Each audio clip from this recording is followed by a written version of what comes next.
The Gaza Strip has been under an Israeli and Egyptian blockade for almost 3 years now. Israel says the blockade is needed to stop weapons being smuggled to Palestinian militants. It means thousands of goods are smuggled in through an ever-expanding network of tunnels from Egypt. The BBC's Gaza correspondent John Donnison has obtained rare footage of whole cars being brought in. Deep underground on the Gaza-Egypt border, the latest product to be smuggled in, dragged through by bulldozer, shows the scale of the tunnelling operation.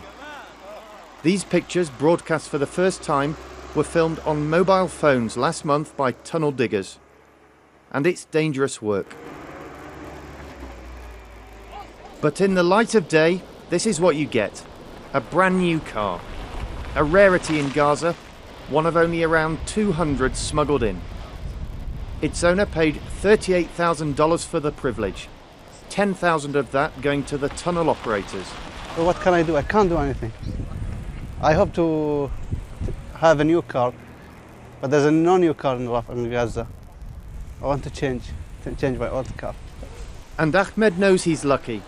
Israel and Egypt's 3-year blockade of Gaza, enforced to stop weapons being smuggled in, means most cars here have seen better days.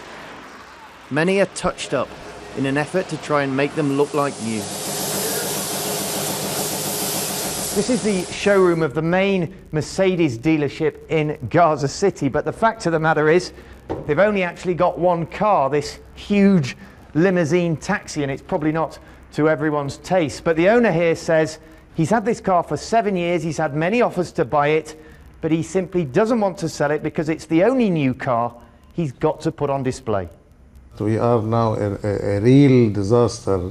We used to import every year 100, 120 cars.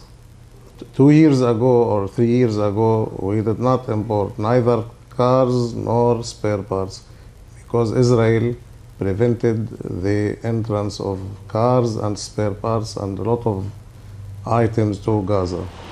Others have resorted to restoring classic cars, this one over 50 years old.